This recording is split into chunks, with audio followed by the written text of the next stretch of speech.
Hello everyone. मैं Prince Kumar Mishra आप सबका बहुत बहुत स्वागत करता हूं। आज हम लोग जो है नाउन का प्रैक्टिस सेट एक करेंगे, जिसमें हम जो है टोटल 10 क्वेश्चन सॉल्व करेंगे। ठीक है ना। ये सारे के सारे जो क्वेश्चंस आज हम लोग सॉल्व करने जा रहे हैं भाई, ये बेसिक क्वेश्चंस हैं। और अगर आपने नाउन पढ़ा हुआ है तो आप इसको जो है एक बार इन 10 क्वेश्चन को देखिए, मेरे साथ में बाद में इसको प्रैक्टिस करिएगा, जिससे आप टेस्ट कर पाओगे कि नाउन आपने कितना अच्छे से पढ़ा हुआ है। ठीक है। आज 1 जनवरी 2025 लग गया है, सबको पता है। और इस साल सब लोग नया साल मना रहे हैं। ठीक है भाई। तो हम लोगों ने क्या किया, 2025 में हम लोग आ चुके हैं। आज उसका पहला पहला दिन है। तो कोशिश करिए कि नए साल में आप अपने आप को जो है एक स्टेप आगे पुश करें। थोड़ा सा अपने आप को मोटिवेट करिए, अपनी कमियों को देखिए, क्योंकि साल बदल जाने से आप नहीं बदलोगे ना। आप तभी बदलोगे जब आप खुद पे काम करोगे। और चाहे 2024 हो चाहे 2025 हो, अगर आपकी हालत वही है, टूटा हुआ कॉन्फिडेंस, क्लैरिटी ना होना, नहीं मेहनत ना करना, कंसिस्टेंसी मेंटेन ना करना, तो साल चाहे 25 लगे, चाहे 24 लगे, चाहे 26 लगे, आप दारू वारू पी के भले मना लो, लेकिन ज़िंदगी में कोई रोशनी नहीं आएगा। समझ पा रहे हो। तो इसीलिए मेरा आप लोगों से रिक्वेस्ट है कि थोड़ा सा अपने आप को देखिए, एनालाइज करिए, इंट्रोस्पेक्शन करिए, और थोड़ा सा आप अपने आप को चेंज करिए। समझ पा रहे हैं। जब आप अपने आप को चेंज करेंगे, थोड़ा सा एनालाइज करेंगे, चीज़ों पे काम करना शुरू करेंगे, तभी आपके लिए नया साल है। अदरवाइज़ चाहे 2024 आए, चाहे 25 आए, चाहे 26 आए, घंटा कुछ बदलने वाला नहीं है जब तक हम अपने आप को बदलेंगे नहीं। ठीक है। और अपने आप को बदलने के लिए पहले क्या करिए कि जो आप में कमियां हैं, जो आपके ड्रॉबैक्स हैं, उन पे आप थोड़ा सा नज़र डालिए। अपनी कमियों को एक्सेप्ट करिए, हाँ कि मैं यहाँ पर गलत हूँ, उसको डायरी में नोट करिए और उस पर धीरे धीरे काम करना शुरू करिए। मैं आपके लिए आज देखिए, अभी रात का 3 बज रहा है और हम जो है वीडियो रिकॉर्ड कर रहे हैं। समझ पा रहे हो भाई। हाँ। तो ठंड का मौसम है, दिन में थोड़ा बहुत सो जाइए, रात में जाकर पढ़ाई करिए, क्योंकि रात आपकी अभी लंबी चल रही है कि नहीं है। ठीक है। तो ठंड का पूरा उपयोग करिए, रात में अपना पढ़ाई करिए। ठीक है। और ज़िंदगी को थोड़ा सा चेंज करिए। ठीक है। हाँ चलो भाई। तो थोड़ा सा ज्ञान दे दिया आपको हमने स्टार्टिंग में। उसके बाद हम लोग आते हैं अपने पहले क्वेश्चन पे, क्वेश्चन नंबर 1 पे। ठीक है। क्वेश्चन नंबर 1 पे हम लोग आ रहे हैं भाई। चलो। साल तभी बदलेगा जब हम बदलेंगे। अगर हम नहीं बदलेंगे तो घंटा साल कुछ हमें नहीं बदल पाएगा। ठीक है भाई। चलो। तो यहाँ पर बोला गया है पहला क्वेश्चन। ठीक है। अब मैं बता देता हूँ कि 10 क्वेश्चन में आपको करना क्या है। यहाँ पर देखो लिखा हुआ है कि in the following question one part of the sentence में have an error, find out which part of the sentence has an error and click the option corresponding to it. If the sentence is free from error, click the no error. समझ पा रहे हो। इसका मतलब क्या हुआ कि मेरे सामने यहाँ पर टोटल एक सेंटेंस दिया हुआ है। ठीक है। आपको सेंटेंस को पढ़ना है। सेंटेंस को हमने 4 पार्ट में डिवाइड किया है। Part number A, part number B, part number C, और लास्ट में आपका लिखा हुआ है नो एरर। आपको बताना है कि इस सेंटेंस में जो है किस पार्ट में मिस्टेक है। और जैसा कि आपको पता है कि हम लोग क्वेश्चन कर रहे हैं किसका, बोलो, नाउन का। तो यहाँ पर आपका जो एरर होगा वो नाउन से संबंधित होगा। और आपको ये भी बता दें कि देखो, जैसे आपको पता है ना कि जो तुम्हारा सब्जेक्ट होता है, अगर वो सिंगुलर है तो आने वाला वर्ब क्या होगा बोलो, सिंगुलर होगा। अगर सब्जेक्ट है प्लूरल तो आने वाला वर्ब बोलो क्या होगा, प्लूरल होगा। इस बात को आपको ध्यान रखना है, ठीक है। जो नाउन के क्वेश्चंस होते हैं वो मैक्सिमम क्वेश्चन सिंगुलर प्लूरल पे ही बेस्ड होते हैं। मतलब कुछ नाउन हमेशा बोलो क्या होते हैं, प्लूरल होते हैं, है कि नहीं है, उसको बिगाड़ करके सिंगुलर कर देते हैं। तो सारे बेसिक बेसिक रूल्स होते हैं, इसको आपको ध्यान में रखना है, ठीक है। चलो देखो, पहला क्वेश्चन बोला है the equipment in the lab do not work well. The equipment in the lab do not work well. अब आप देखेंगे यहाँ पर जो तुम्हारा इक्विपमेंट लिखा हुआ है, इक्विपमेंट तुम्हारा एक अनकाउंटेबल नाउन है। बोलो कैसा नाउन है, बोलो अनकाउंटेबल नाउन है। जैसे तुम्हें पता है इक्विपमेंट हो गया, है कि नहीं है, ब्रेड हो गया, बैगेज हो गया, लगेज हो गया, पोइट्री हो गया, सीनरी हो गया, ये सारे के सारे जो नाउन्स होते हैं भाई, ये नाउन्स आपके अनकाउंटेबल नाउन होते हैं, ठीक है। और आपको ये भी ध्यान देना है कि जितने भी अनकाउंटेबल नाउन हैं इनके साथ हम जो वर्ब लगाते हैं वो वर्ब हमेशा बोलो क्या होगा भाई, सिंगुलर होगा। दूसरी बात, अनकाउंटेबल नाउन के साथ हम कभी भी ए या एन का इस्तेमाल नहीं करते हैं, समझ पाए। तो मैं आपको बताना बोल रहा हूँ कि जो आपका यहाँ पर इक्विपमेंट है ये आपका अनकाउंटेबल नाउन है। अनकाउंटेबल नाउन के साथ आने वाला जो वर्ब होगा वो आपका होगा सिंगुलर। अनकाउंटेबल नाउन के साथ हम कभी भी ए या एन का इस्तेमाल नहीं करते हैं। और अनकाउंटेबल नाउन के लास्ट में जो है एस ई एस या आई ई एस का भी इस्तेमाल नहीं होता है। इन सारे पॉइंट्स को आपको ध्यान में रखना है, ठीक है भाई। अब ध्यान दो एक चीज़ यहाँ पर, जैसे मान लो आपको पता है ब्रेड, ब्रेड भी तुम्हारा क्या है, अनकाउंटेबल नाउन है। अब ब्रेड के साथ हम ए लगाएंगे, एकदम नहीं लगाएंगे, है कि नहीं है। लेकिन हम बोल सकते हैं अ पीस ऑफ ब्रेड, क्या बोल सकते हैं, अ पीस ऑफ ब्रेड, समझ पा रहे हो। तो अगर हमें अनकाउंटेबल नाउन के सामने आर्टिकल का इस्तेमाल करना है तो हम जो है कुछ ना कुछ ऐसे शब्द का इस्तेमाल करेंगे, ठीक है, लेकिन डायरेक्ट उसके सामने आर्टिकल ए या एन नहीं आएगा। और आपको ये भी पता होना चाहिए कि इंग्लिश के जितने भी वर्ब होते हैं, जैसे आपको पता है प्ले हो गया, डू हो गया, स्टडी हो गया, ये सारे के सारे बोलो क्या हैं भाई, वर्ब हैं। और इंग्लिश के सारे जो वर्ब होते हैं ये हमेशा होते हैं प्लूरल, बोलो क्या होते हैं, प्लूरल होते हैं, समझ पा रहे हो। All the main verbs of English language are always in plural form. और अगर मुझे इनका सिंगुलर बनाना हो तो मुझे इनके लास्ट में क्या लगाना पड़ेगा, बोलो एस ई एस या आई ई एस लगाना पड़ेगा, समझ पा रहे हो। तो जैसे आपको पता है अगर मैं लिखता हूँ प्ले, तो प्ले तुम्हारा बोलो क्या है, प्लूरल है, इसका सिंगुलर क्या बन जाएगा, बोलो प्लेस बन जाएगा। डू तुम्हारा बोलो क्या है, प्लूरल है, इसका सिंगुलर क्या बन जाएगा, बोलो डस बन जाएगा, है कि नहीं है। तो आपको पता है कि जो तुम्हारा इक्विपमेंट लिखा हुआ है भाई ये तुम्हारा बोलो क्या है, बोलो सिंगुलर है। तो अगर तुम्हारा इक्विपमेंट है सिंगुलर तो इसके साथ आने वाला जो वर्ब होगा वो भी होगा सिंगुलर। मतलब जो तुम्हारा डू है हमें यहाँ पर इसका क्या बनाना पड़ेगा, बोलो डस बनाना पड़ेगा, समझ पाए भाई।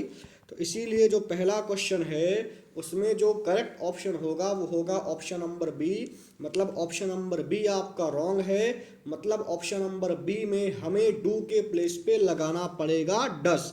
क्या लगाना पड़ेगा भाई, बोलो डस लगाना पड़ेगा, समझ पा रहे हो। तो पहला क्वेश्चन आपको हमने क्लियर करा दिया है, ठीक है। चलो अगले क्वेश्चन पे आते हैं। Now we are going to see the next question. वही बोला गया है कि यहाँ पर क्या आपका मिस्टेक है, समझे, क्या आपका एरर है, इस बात को हमें यहाँ पर देखना है, ठीक है। थोड़ा इसको बड़ा करें भाई, बन गया बड़ा, हाँ। चलो भाई देखो, इसमें बोला है कि I want one of the book to be kept on the table. बोला है कि I want one of the book to be kept on the table. अब यहाँ पर बताना है कि कौन सा जो पार्ट है वो मिस्टेक जिसमें है, ये वन लिखा हुआ है भाई, ठीक है, वन लिखा हुआ, वन बुक लिखा हुआ है, या फिर वन ऑफ द बुक्स होगा, या फिर एनी बुक होगा, या फिर नो इम्प्रूवमेंट। मतलब इस सेंटेंस, जो आपका सेंटेंस लिखा हुआ है यहाँ पर, ये सेंटेंस गलत है, आपको सेंटेंस को सही करना है, ठीक है। अब देखो, आपको पता है जो यहाँ पर जो वन ऑफ लिखा हुआ है, आपको ध्यान देना है, अगर कहीं पर भी ईच ऑफ आता है, या फिर कहीं पर आता है आइदर ऑफ आता है, या फिर कहीं पर आता है नाइदर ऑफ, या फिर कहीं पर आता है वन ऑफ, समझ पा रहे हो। ईच ऑफ हो गया, आइदर ऑफ हो गया, नाइदर ऑफ हो गया, वन ऑफ हो गया, तो आपको याद रखना है भाई कि इन सब के बाद जो नाउन हम इस्तेमाल करेंगे वो नाउन हमारा आएगा प्लूरल काउंटेबल। बोलो क्या आएगा? Plural countable. और आने वाला जो वर्ब होगा वो आपका होगा सिंगुलर। मैं एक बार फिर से बोलता हूँ कि जो तुम्हारा ईच ऑफ होता है, आइदर ऑफ होता है, नाइदर ऑफ होता है, वन ऑफ होता है, इन सब के बाद आने वाला नाउन हमेशा होता है प्लूरल, और आने वाला जो वर्ब होगा वो क्या बन जाएगा? बोलो सिंगुलर बन जाएगा। कोई दिक्कत तो नहीं ना? क्योंकि ये सारे के सारे यहाँ पर तुम्हारे क्या हैं? बोलो डिस्ट्रीब्यूटिव प्रोनाउन है। बोलो क्या है? सॉरी, डिस्ट्रीब्यूटिव प्रोनाउन है। और आपको पता है कि जितने भी तुम्हारे डिस्ट्रीब्यूटिव प्रोनाउन होते हैं ये तुम्हारे कभी भी नंबर नहीं बताते। इनका काम होता है ग्रुप में जो इंडिविजुअल्स हैं उनको बोलो क्या करना? पॉइंट करना। तो बहुत सारे किताबों में से एक की बात करेंगे ना, इसीलिए आपको जो है वन ऑफ के बाद नाउन लगाना पड़ेगा। बोलो क्या? प्लूरल लगाना पड़ेगा। क्या लगाना पड़ेगा? बोलो भाई प्लूरल। इसीलिए इस क्वेश्चन का आंसर होगा ऑप्शन नंबर 2। इसका बन जाएगा I want one of the books to be kept on the table.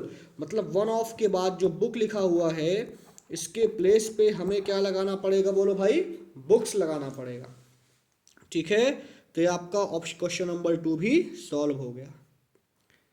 अगला क्वेश्चन, वही चीज बोला गया है। क्वेश्चन नंबर 3 देखो भाई। क्वेश्चन नंबर 3 में क्या बोला गया है? देखो भाई थोड़ा सा इसको छोटा चाहिए नहीं। चलो क्वेश्चन नंबर 3 में बोला गया कि फिजिक्स आर इंटरेस्टिंग। बोला गया physics are interesting subjects but many students find it difficult. समझ पा रहे हो? अब देखो यहाँ पर बोला गया है कि फिजिक्स आर इंटरेस्टिंग सब्जेक्ट्स। अब आपको पता होगा कि कुछ नाउन्स देखने में बोलो क्या होते हैं? प्लूरल, बट एक्चुअल में बोलो क्या होते हैं? सिंगुलर। जैसे मैथमेटिक्स हो गया, फिजिक्स हो गया, एथिक्स हो गया, लिंग्विस्टिक्स हो गया, मिजल्स हो गया, मम्स हो गया। इन नाउन्स के लास्ट में लगा क्या है? बोलो SES या IES लगा है। मतलब ये नाउन्स तुम्हारे देखने में बोलो क्या हैं? प्लूरल हैं, बट एक्चुअली में आप देखोगे तो जो मेरा फिजिक्स है वो एक किसका नाम है? बोलो सब्जेक्ट का नाम है कि नहीं है? मतलब फिजिक्स तुम्हारा बोलो क्या है? प्रॉपर नाउन है कि नहीं है? और आपको ध्यान रखना है कि प्रॉपर नाउन के साथ हम वर्ब हमेशा क्या लगाते हैं? बोलो सिंगुलर लगाते हैं। और प्रॉपर नाउन के साथ हम कभी भी ए या एन का इस्तेमाल नहीं करते हैं। ठीक है, तो याद करो यहाँ पर जो आपका फिजिक्स है वो तुम्हारा प्रॉपर नाउन है, किसी सब्जेक्ट का नाम है। इसीलिए, और जैसा कि मैंने आपको रूल पढ़ाया हुआ है कि अगर मेरा सब्जेक्ट है सिंगुलर तो आने वाला वर्ब होगा सिंगुलर, अगर मेरा सब्जेक्ट है प्लूरल तो आने वाला वर्ब बोलो क्या होगा भाई? प्लूरल होगा। तो इसीलिए जो तुम्हारा फिजिक्स है उसके साथ हम जो है इस आर का इस्तेमाल नहीं करेंगे। फिजिक्स के साथ हम क्या लगाएंगे? बोलो इज लगाएंगे। और यहाँ पर फिजिक्स तुम्हारा अकेला सब्जेक्ट है ना, इसीलिए सब्जेक्ट्स के प्लेस पे हम क्या लिखेंगे? बोलो सब्जेक्ट लिख देंगे। ठीक है, तो करेक्ट ऑप्शन क्या बन जाएगा? ऑप्शन नंबर बोलो 2 बनेगा कि physics is an interesting subject. क्या होगा? बोलो physics is an interesting subject. क्योंकि वहाँ पर एक सब्जेक्ट की बात किया गया है ना, तो वहाँ पर आप सब्जेक्ट के प्लेस पे अगर सब्जेक्ट्स करोगे तो आपका क्वेश्चन बोलो क्या हो जाएगा? रॉन्ग हो जाएगा। समझ पाए भाई? अगला क्वेश्चन, क्वेश्चन नंबर 4। यहाँ पर भी वही बात है बोला है the teacher gave some useful advices to the students before the board exam. फिर से बोलते हैं, the teacher gave some useful advices to the students before the exam. अब तुम्हें पता होगा एक चीज़ भाई, कि जो तुम्हारा एडवाइस होता है ये भी तुम्हारा एक अनकाउंटेबल नाउन है। बोलो कैसा नाउन है? अनकाउंटेबल नाउन है। तो एडवाइस के साथ हमें कभी भी ए या एन का इस्तेमाल नहीं करना है। एडवाइस के साथ आने वाला वर्ब हमेशा सिंगुलर होगा, और एडवाइस का जो है हम एडवाइसेस नहीं बना सकते। क्यों? एडवाइस तुम्हारा कैसा नाउन है? बोलो अनकाउंटेबल नाउन है। समझ पा रहे हो? एडवाइस का मतलब होता है सलाह। अगर तुम एडवाइस का मतलब सलाह लेकर चल रहे हो तो एडवाइस हमेशा एक अनकाउंटेबल नाउन है, और अनकाउंटेबल नाउन के लास्ट में हम लोग एस ई एस का इस्तेमाल करके उसका प्लूरल नहीं बनाते हैं। दूसरी बात, अनकाउंटेबल नाउन के साथ कभी भी ए या एन का इस्तेमाल भी नहीं होता है। अच्छा, अगर मैं जो है एडवाइस का बनाता हूँ क्या, एडवाइसेस, मान लो ये लिखा हुआ है एडवाइस, यहाँ पर इसका मतलब सलाह है, लेकिन अगर मैंने बना दिया एडवाइसेस तो एडवाइसेस का मतलब हो जाएगा इन्फॉर्मेशन। बोलो क्या हो जाएगा भाई? इन्फॉर्मेशन हो जाएगा। समझे? मतलब एडवाइस का अगर मैं बनाता हूँ प्लूरल तो इसका जो मतलब है वो बदल जा रहा है कि नहीं है? बट यहाँ पर एडवाइस का इस्तेमाल किया जा रहा है सलाह के सेंस में। समझ पा रहे हो? इसीलिए यहाँ पर एडवाइसेस ना करके हम लिखेंगे क्या? बोलो एडवाइस। ठीक है? तो यहाँ पर जो आपका मिस्टेक है वो सेकंड वाले में होगा। मतलब यहाँ पर एडवाइसेस के प्लेस पे हमें करना पड़ेगा एडवाइस। ठीक है ना? अच्छा, तो जिस प्रकार हम लोग अगर हम बोलते हैं आ ब्रेड तो गलत हो जाएगा। हमें बोलना चाहिए ब्रेड, या फिर अ पीस ऑफ ब्रेड, या फिर अ स्लाइस ऑफ ब्रेड, या फिर अ लोफ ऑफ ब्रेड। उसी प्रकार अगर हमें लगाना है तो हम बोलेंगे अ पीस ऑफ एडवाइस। तो एडवाइस के लिए भी हम जो है पीस का इस्तेमाल करेंगे। समझ पा रहे हो? ये आपका बनेगा। ठीक है? क्लियर हो गया ना? अच्छा, एक दो बातें और ध्यान देना भाई, इधर देखो। जैसे तुम्हें पता है अनकाउंटेबल नाउन के साथ वर्ब आएगा क्या? बोलो सिंगुलर। प्लूरल काउंटेबल नाउन के साथ वर्ब आएगा प्लूरल। सिंगुलर काउंटेबल नाउन के साथ भी वर्ब आएगा। बोलो क्या? सिंगुलर। अनकाउंटेबल नाउन के साथ ए या एन नहीं आता। प्लूरल काउंटेबल नाउन के साथ भी ए या एन का इस्तेमाल नहीं होता।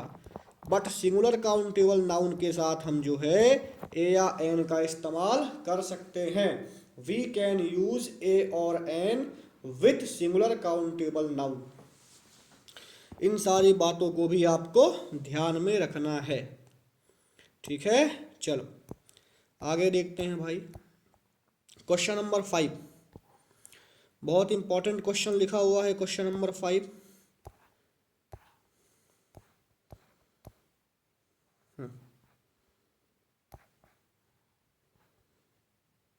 एक मिनट रुकना भाई, थोड़ा पेन को चेंज कर लेते हैं।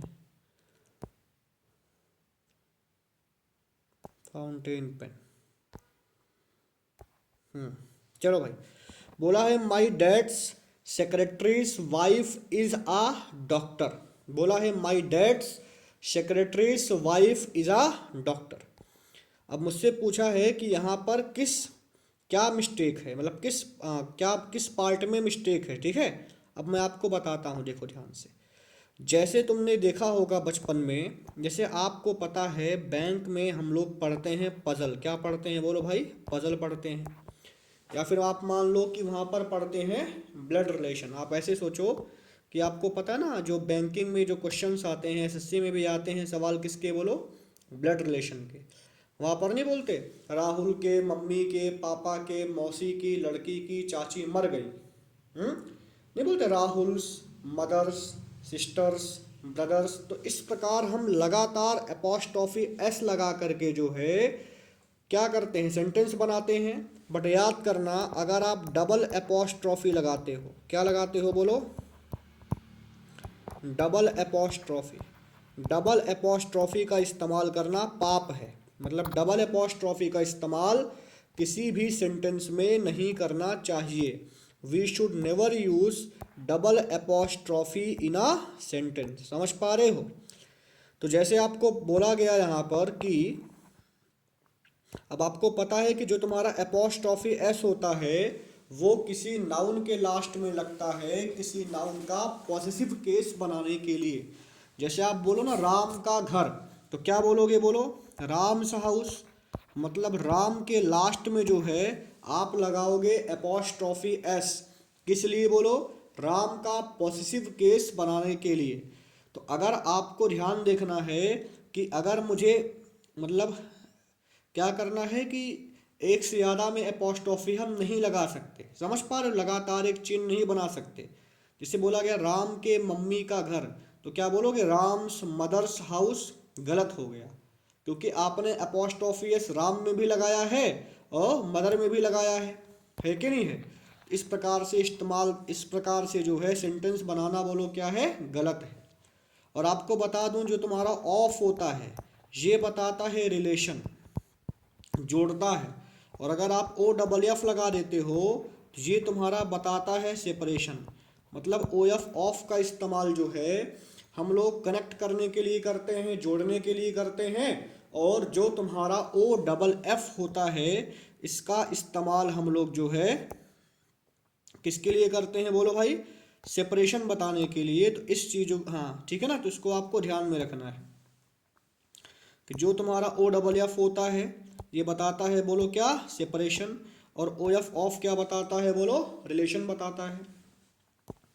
अब आप इसी सेंटेंस में देख लो, बोला है my dad's secretary's wife is a doctor. Dad की सेक्रेटरी की जो वाइफ है वो बोलो क्या है? डॉक्टर है। अब यहाँ पर एपोस्ट्रॉफी एस डैड में भी लगा है और एपोस्ट्रॉफी एस और कहाँ लगा? बोलो भाई सेक्रेटरी में भी लगा है। मतलब सेंटेंस मेरा बोलो क्या है? गलत है। मतलब इस सेंटेंस का जो पहला वाला ऑप्शन है यही बोलो क्या है? रॉन्ग है, क्योंकि डैड और सेक्रेटरी दोनों में ही एपोस्ट्रॉफी एस लगा हुआ है। तो इसका करेक्ट बन जाएगा, क्या बन जाएगा? The wife of my dad's secretary. ठीक है, तो इसका करेक्ट क्या बन जाएगा? The wife of my dad's secretary. मतलब हम यहाँ पर ऑफ का इस्तेमाल करेंगे। किसका इस्तेमाल करेंगे? ऑफ का। तो यहाँ पर जो नहीं लिखा हुआ है कि माई डैड्स सेक्रेटरीज वाइफ, मतलब डैड में भी लगा हुआ है और सेक्रेटरी में भी लगा हुआ है। इसको हम बोलेंगे कि the wife of my dad's secretary is a doctor. समझ पाए भाई? चलो अगला क्वेश्चन देखते हैं। क्वेश्चन नंबर 6 में बोला गया है कि could you pass a few sugar to me. क्या बोला गया? Could you pass a few sugar to me. अब आप ध्यान दीजिए, यहां पर बोला है कि किस पार्ट में मिस्टेक है। दो तीन बातें ध्यान दीजिएगा। पहली बात आपको पता है एक होता है एडजेक्टिव ऑफ नंबर। बोलो क्या होता है भाई? Adjective of number. एक तुम्हारा होता है एडजेक्टिव ऑफ क्वांटिटी। ठीक है, एडजेक्टिव ऑफ क्वांटिटी हमेशा अनकाउंटेबल नाउन के सामने लगता है और एडजेक्टिव ऑफ नंबर हमेशा जो है प्लूरल काउंटेबल नाउन के सामने लगता है। जैसे जो तुम्हारा मैं एग्जांपल दे रहा हूं मच। मच तुम्हारा बोलो क्या है? एडजेक्टिव ऑफ क्वांटिटी है। ठीक है, लेकिन जो तुम्हारा मैनी है, अगर मैं मैनी बोलता हूँ तो मैनी तुम्हारा बोलो क्या है? एडजेक्टिव ऑफ नंबर है। इस बात को आप ध्यान रखिए।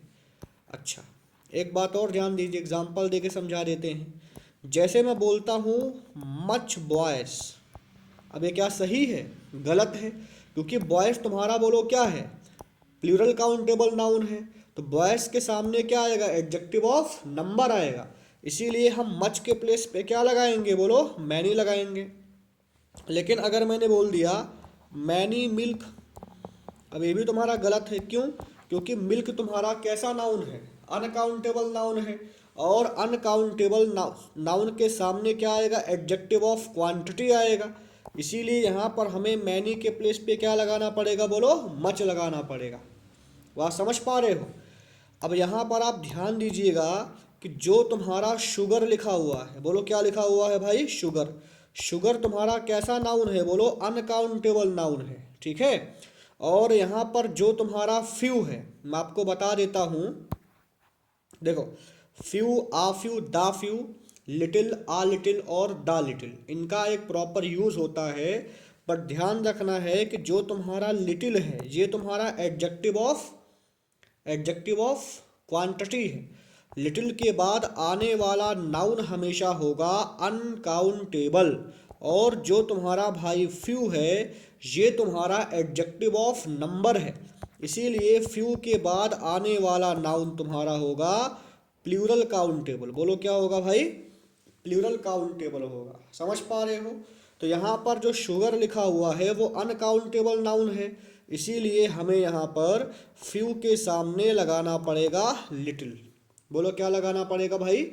लिटिल लगाना पड़ेगा। तो इसीलिए आपका ऑप्शन नंबर 2 ही जो है बोलो क्या होगा? इनकरेक्ट होगा। समझ पा रहे हो? मतलब ऑप्शन नंबर 2 सही होगा। मतलब यहाँ पर हमें जो है फ्यू के प्लेस पे लगाना पड़ेगा लिटिल। समझ पा रहे हो भाई? चलो ठीक है, बाकी मैं आपको बताऊंगा कि क्या डिफरेंस होता है लिटिल, आ लिटिल, दा लिटिल और फ्यू, आ फ्यू और दा फ्यू में। देखो क्वेश्चन तो रखिए कि हमें क्वेश्चन सॉल्व करना है, बट क्वेश्चन के साथ साथ हमें इसका जो एक्सप्लेनेशन है वो भी ध्यान में रखना है। समझ पा रहे हो भाई? चलो अगला क्वेश्चन बोला द जूरी, हाँ रुको, अगला क्वेश्चन क्या लिखा हुआ है? The jury was divided in their opinion about the presidential rule in the state. अब आपको पता है जो तुम्हारा शब्द होता है जूरी, जूरी का मतलब हो गया जजेस का ग्रुप। बोलो क्या हो गया भाई? जूरी का मतलब हो गया जजेस का ग्रुप। अब मेरी बात सुनो, अब जूरी को अगर हम एक सिंगल बॉडी देखेंगे, जूरी को अगर हम सिंगल बॉडी देखेंगे, देखो जूरी कभी एक पर्सन से तो बनेगा नहीं। मान लीजिए 3 जज का एक बेंच बैठा हुआ है, इसी को हम लोग क्या देखेंगे? इसको हम लोग क्या बोलेंगे भाई? जूरी बोलेंगे। अब इन 3 जजेस के बेंच को हम लोग इंडिविजुअल भी देख सकते हैं एक साथ, और अलग अलग भी देख सकते हैं, है कि नहीं है? तो अगर हम इनको एक साथ देख रहे हैं तो जूरी को मानेंगे बोलो क्या? सिंगुलर। तो जूरी के साथ आने वाला वर्ब क्या बन जाएगा? बोलो सिंगुलर। बट अगर हम इनको अलग अलग देखते हैं, इसका मतलब क्या हुआ? इसका मतलब हुआ कि ये बन जाएंगे क्या? बोलो प्लूरल। तो इस केस में जो है जूरी के साथ आने वाला जो वर्ब होगा वो बोलो क्या बन जाएगा? प्लूरल। समझ पाए ना? ठीक है ना? इसी प्रकार जूरी हो गया, क्लर्जी हो गया, बहुत सारे नाउन्स होते हैं, है कि नहीं है? तो कुछ नाउन्स हैं, अगर हम उनको एक, देखो पहली बात, ये जो नाउन्स होते हैं जैसे जूरी हो गया, क्लर्जी हो गया, ये ग्रुप में होते हैं, मतलब अकेले फॉर्म नहीं होते हैं। अब अगर हम इनको एक साथ देखोगे तो इनको हम मानेंगे सिंगुलर, तो इनके साथ वर्ब आएगा सिंगुलर। लेकिन अगर हम इनको अलग मतलब अलग अलग देखेंगे तो ये इनको हम मानेंगे प्लूरल, और इनके साथ वर्ब बोलो क्या आएगा? प्लूरल। ये दो बातें आपको समझ में आ गई होगी। अब मेरी बात सुनो भाई, आपको पता है कि जो तुम्हारा वर्ब होता है वो किस पे डिपेंड करता है? बोलो सब्जेक्ट पे। मतलब अगर सब्जेक्ट होगा सिंगुलर तो वर्ब क्या होगा? बोलो भाई सिंगुलर। अगर सब्जेक्ट होगा प्लूरल तो आने वाला वर्ब आपका होगा प्लूरल। तो यहाँ पर अगर आप जो है किसी सेंटेंस को फॉर्म करते हो तो सब्जेक्ट लिखोगे और वर्ब लिखोगे, और अगर मुझे उस सब्जेक्ट के लिए प्रोनाउन लगाना पड़ेगा तो मैं उसको लगाऊंगा।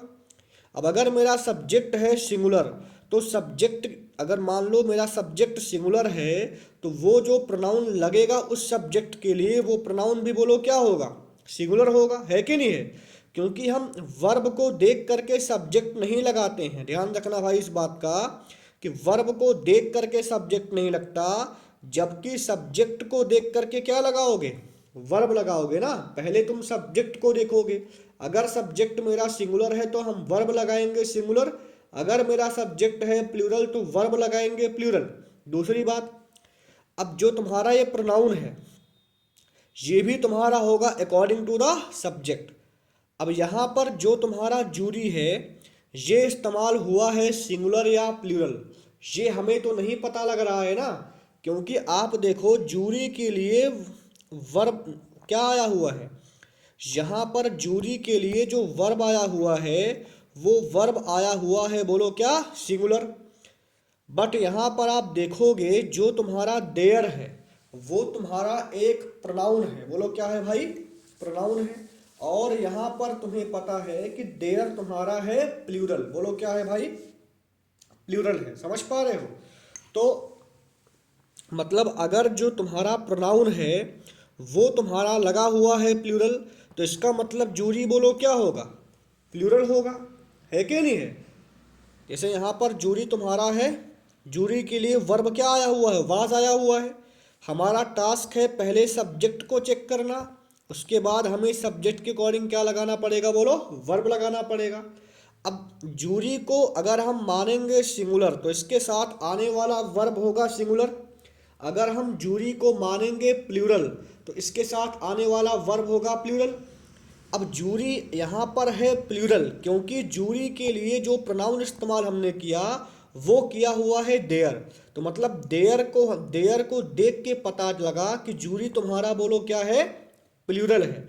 इसीलिए भाई यहाँ पर हम जो है वाज के प्लेस पे क्या लगाएंगे, बोलो वर लगा देंगे, समझ पा रहे हो। और आपका ऑप्शन नंबर बी बोलो क्या होगा, करेक्ट ऑप्शन बन जाएगा। बात समझे। तो अगर किसी सब्जेक्ट के लिए प्रोनाउन आ रहा है तो सब्जेक्ट को अगर हमें चेक करना है कि सब्जेक्ट है सिंगुलर या प्लूरल, उसके लिए उस प्रोनाउन को देखिए। अगर वो तुम्हारा प्रोनाउन है प्लूरल तो तुम्हारा सब्जेक्ट होगा प्लूरल, अगर वो प्रोनाउन है सिंगुलर तो तुम्हारा सब्जेक्ट होगा सिंगुलर, और उसी के अकॉर्डिंग हमें वर्ब का इस्तेमाल करना है। बात समझ पाए भाई, ठीक है, दो चार बार सुनना, समझ में आ जाएगा। आगे देखो क्वेश्चन नंबर 8।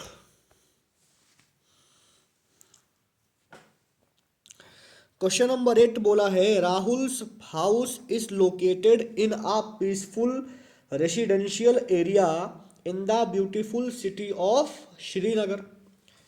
अब आप देखोगे बोला है राहुल्स हाउस, पहली बात यही गलत है क्योंकि जो तुम्हारा राहुल है वो एक प्रॉपर नाउन है और प्रॉपर नाउन का कभी भी प्लूरल नहीं बनता है।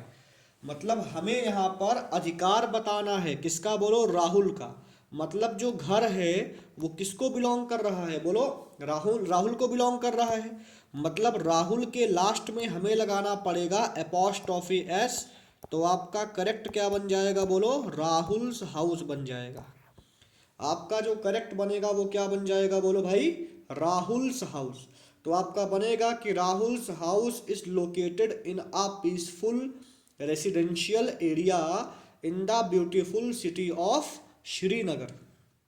इसीलिए ऑप्शन नंबर क्या होगा, ए होगा। मतलब पी वाले पार्ट में मिस्टेक है, मतलब राहुल के लास्ट में हमें लगाना पड़ेगा एपॉस्ट्रॉफी एस। क्वेश्चन नंबर 9 भाई देखो, क्वेश्चन नंबर 9 भी काफी इंपॉर्टेंट है, ठीक है। देखो बोला है आई लुक फॉरवर्ड, बोला है I look forward to meet you. अब आप मेरी बात ध्यान से सुनो। पहली बात एक चीज जान लेना, आपको पता होगा एक शब्द होता है प्रीपोजिशन, बोलो भाई क्या होता है, प्रीपोजिशन होता है। प्रीपोजिशन तुम्हारा बताता है पोजीशन, बोलो क्या बताता है, पोजीशन, एक नाउन का दूसरे नाउन के रिस्पेक्ट में। जैसे मैंने बोला कि the cat is on the table, बोला है the cat is on the table. अब यहां पर क्या टेबल कैट के ऊपर होगा, नहीं, कैट टेबल के ऊपर होगा। मतलब कैट का जो पोजीशन है टेबल के रिस्पेक्ट में वो कौन बता रहा है, बोलो ऑन बता रहा है। तो प्रीपोजिशन किसी नाउन या प्रोनाउन का बताते हैं पोजीशन किसी दूसरे नाउन या प्रोनाउन के, बोलो किसमें, रिस्पेक्ट में। समझ पा रहे हो ना, इतना ध्यान रखना कि अ preposition is a word which is used to denote the position of a noun or pronoun with respect to an other noun or pronoun। अब आपको एक चीज का ध्यान देना है। क्या ध्यान देना है भाई, मैं बताता हूं। देखो, जितने जितने भी तुम्हारे प्रिपोजिशन होते हैं, इसके बाद हम लगाते बोलो क्या है, नाउन लगाते हैं, है कि नहीं है। अब प्रिपोजिशन के बाद आने वाला जो नाउन होता है वो किसका काम करता है, बोलो ऑब्जेक्ट का। इस बात का ध्यान रखना है कि सब्जेक्ट तुम्हारा सेंटेंस के स्टार्टिंग में आता है, उसके बाद वर्ब आता है, उसके बाद क्या आता है, बोलो ऑब्जेक्ट आता है। और याद रखना कि प्रिपोजिशन के बाद हमेशा ऑब्जेक्ट आता है, ठीक है। इसको मेरे साथ बोलना कि प्रिपोजिशन के बाद हमेशा बोलो क्या आता है, ऑब्जेक्ट आता है। दूसरी बात, जितने भी तुम्हारे प्रिपोजिशन होते हैं इसके बाद देखो ऑब्जेक्ट कौन कौन बनता है, नाउन बनता है, या फिर बोलो कौन बनता है, प्रोनाउन बनता है, या फिर बोलो क्या बनता है, जिरेंड बनता है। अब जिरेंड क्या होता है मैं आपको उसको बताऊंगा, बट याद रखना कि प्रिपोजिशन के बाद जो प्रोनाउन आता है उसका केस हमेशा बोलो क्या होता है, ऑब्जेक्टिव होता है। याद करना कि after preposition we always use pronoun in objective case. Preposition के बाद इस्तेमाल होने वाले प्रोनाउन का केस हमेशा ऑब्जेक्टिव होता है। जैसे मैंने बोल दिया कि ही इज,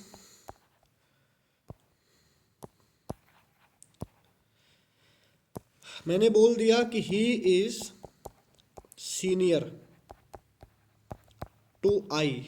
अब ये सही है कि गलत है, ये गलत है। क्यों गलत है, क्योंकि यहाँ पर जो तुम्हारा टू है वो तुम्हारा प्रिपोजिशन है। अब टू के बाद इस्तेमाल किया गया आई का। अब आई तुम्हारा सब्जेक्टिव केस में है ना, बट हमने बोला कि प्रिपोजिशन के बाद हमेशा आता है ऑब्जेक्ट, मतलब प्रिपोजिशन के बाद जो प्रोनाउन आएगा वो ऑब्जेक्टिव केस में आएगा। इसीलिए हम जो है भाई आई के प्लेस पे इस्तेमाल कर सकते हैं, बोलो किसका, बोलो मी का। समझ पा रहे हो ना। तो ध्यान रखना है कि प्रिपोजिशन के बाद नाउन आता है या फिर प्रोनाउन आता है, और अगर प्रोनाउन लगाते हो तो प्रोनाउन का केस हमेशा ऑब्जेक्टिव केस में होता है। तीसरी बात, प्रिपोजिशन के बाद क्या आ सकता है, बोलो जिरेंड आ सकता है। और जिरेंड तुम्हारा क्या किसका काम करता है, नाउन का।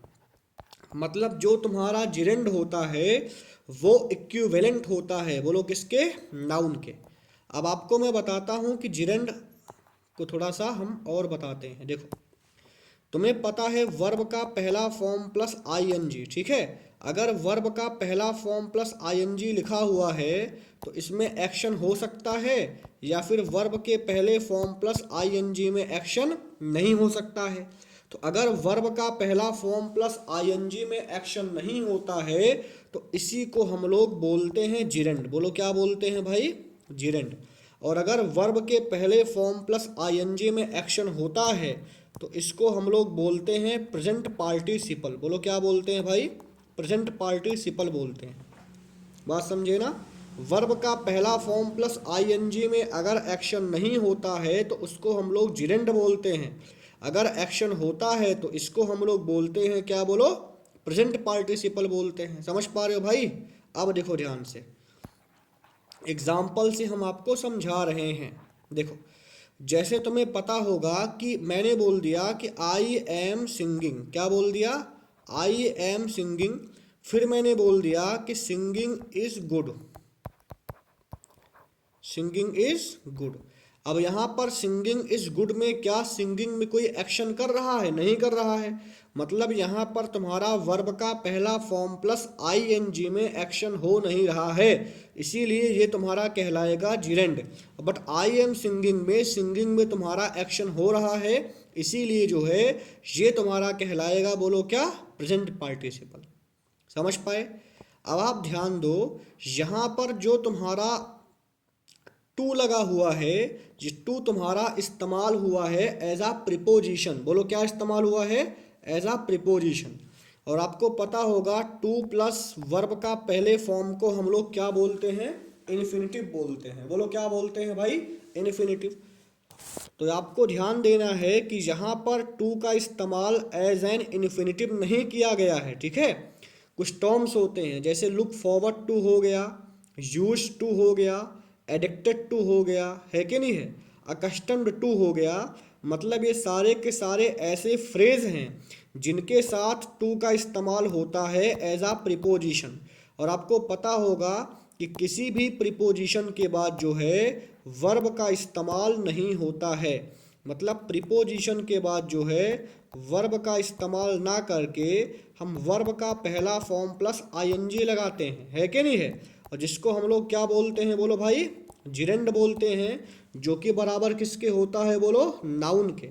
तो इसीलिए जो है इस क्वेश्चन में जो टू तुम्हारा इस्तेमाल हुआ है एज आ प्रीपोजिशन, तो टू के बाद हम मीट का इस्तेमाल ना करके लगाएंगे बोलो क्या भाई, मीटिंग।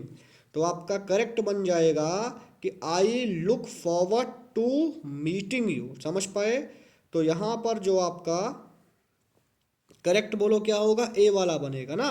मतलब इसको हमें बताना है कि कौन सा इसमें सही करने पे सही हो जाएगा। तो आपका यहाँ पर लुक फॉरवर्ड टू तक तो सही है, बट यहाँ पर जो तुम्हारा मीट है इसके प्लेस पे हमें लगाना पड़ेगा क्या बोलो, मीटिंग लगाना पड़ेगा। इसीलिए ऑप्शन नंबर 1 जो है इस क्वेश्चन का करेक्ट आंसर होगा। बाकी मैं आपको समझा दूंगा एक बार अच्छे से कि जिरेंड क्या होता है, इन्फिनिटिव क्या होता है, इन दोनों में अंतर क्या होता है, और इसके क्वेश्चंस भी प्रैक्टिस करा देंगे अलग से, ठीक है। तो आपने देखा कि कैसे वर्ब का सवाल इस्तेमाल हुआ है बोलो कहाँ, नाउन में। ठीक है भाई, लास्ट क्वेश्चन देखते हैं आज का। लास्ट क्वेश्चन,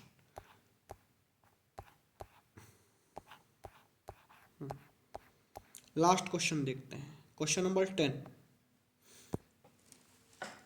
क्वेश्चन नंबर 10 में बोला गया है कि the chair's legs are not as strong as that of your chair, so I will not buy that one even though it is cheaper. समझ पाए ना। अब बताना है कि इस सेंटेंस के किस पार्ट में मिस्टेक है। समझ पा रहे हो।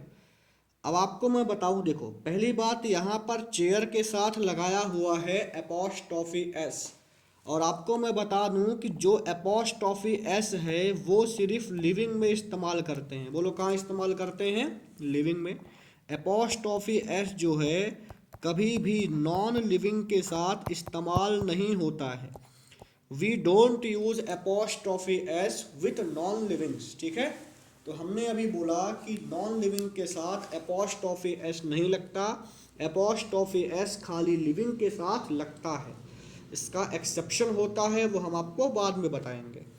तो फिलहाल आप देखोगे यहाँ पर जो तुम्हारा चेयर है वो बोलो क्या है, एक यहाँ पर जो तुम्हारा चेयर है ये एक तुम्हारा नॉन लिविंग है। तो इसीलिए आपका पार्ट नंबर ए में मिस्टेक होगा। इसका करेक्ट बनेगा, देखो जो नहीं लिखा हुआ चेयर्स लेग्स, चेयर्स लेग्स लिखा हुआ है ये गलत है। इसका बन जाएगा लेग्स ऑफ द चेयर। इसका करेक्ट क्या बन जाएगा बोलो भाई, लेग्स ऑफ द चेयर बन जाएगा। क्यों, क्योंकि अभी मैंने आपको बोला ओ एफ ऑफ तुम्हारा बताता है रिलेशन, और ओ डबल एफ ऑफ बोलो क्या बताता है, सेपरेशन। समझ पा रहे हो। तो जिस प्रकार डबल एपोस्ट्रोफी का इस्तेमाल नहीं करते हैं वहां पर हम ऑफ का इस्तेमाल करते हैं to show the relation. In the same way non living के साथ हम लोग एपोस्ट्रोफी एस का इस्तेमाल नहीं करते, वहां पर भी ऑफ का इस्तेमाल करते हैं। समझ पा रहे हो भाई। तो मुझे लगता है कि आपको अच्छा लगा होगा, अच्छा ना लगा तो भी क्या कर सकते हो, ठीक है। तो जो जितने क्वेश्चन हमने आपको कराए हैं इन क्वेश्चंस का आंसर तो जरूरी है, बट आंसर के साथ साथ इसका एक्सप्लेनेशन भी हमें ध्यान में रखना है, ठीक है। तो बाकी इसी प्रकार अब नेक्स्ट जो हम बेसिक लाएंगे 10 क्वेश्चन का प्रैक्टिस सेट, ये आपका आएगा किसके लिए बोलो भाई, प्रोनाउन के लिए। बाकी एसबीआई के लिए जो है हम एसबीआई का हमने पहला प्रैक्टिस सेट डाल दिया है 10 क्वेश्चन का, उसके बाद प्रैक्टिस सेट दूसरा जाएगा, ठीक है भाई। और बाकी वोकैब पे भी हम काम कर रहे हैं, उसका भी आपको कंटेंट डिलीवर करेंगे, ठीक है। तो अगर आपको अच्छा लगा मेरा पढ़ाना, अगर आपको लगता है कि मेरा पढ़ाया हुआ समझ में आता है, तो चैनल को सब्सक्राइब करिएगा भाई, शेयर करिएगा, ठीक है। अच्छी चीज़ों को बढ़ाना है, बुरी चीज़ों को दबाना है, ठीक है, और पढ़ते रहना, ठीक है। Thank you, thanks a lot.